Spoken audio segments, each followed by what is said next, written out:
Hey everybody, it's the Jimmy Dore Show. I'm Aaron Maté, sitting in for Jimmy here with American's comedian Kurt Metzger, and we're talking about the impact of U.S. sanctions on Syria. The U.S. has a policy of denying aid and reconstruction to Syria because the U.S. wants to punish Syria because Syria defeated the U.S. side, the al-Qaeda-dominated insurgency in the Dirty War. And so accordingly, the U.S. has imposed these sanctions that prevent Syria from rebuilding.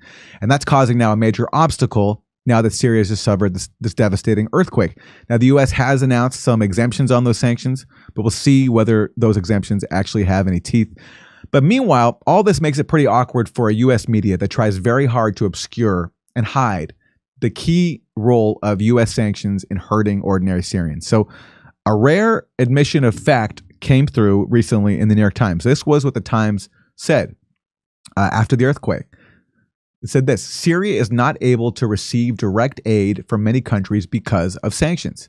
Now, you don't often hear this in the New York Times, but this is actually true. This is a rare time when they're admitting the truth, that Syria is not able to receive direct aid from many countries because of sanctions. That's right, because sanctions explicitly block aid to Syrians. So I pointed this out afterwards. I said, the New York Times makes it plain. Syria is not able to receive direct aid from many countries because of sanctions. So unless you're a monstrous sadist, why not lift the sanctions, right? Unless you want to hurt more Syrians, why are you keeping these sanctions in place? So the Times, though, this is how the Times responded to their own report. They censored it. They changed the heading. So this, again, is the original heading, February 7th. They say Syria is not able to receive direct aid from many countries because of sanctions. Well, look at how the same article appears the next day. That sentence is now gone. And now it says, as the Syrian government tightly controls what aid it allows into opposition-held areas, border crossings with Turkey have become a lifeline. Wow. Yeah. So too much truth, the Times, gone in one day.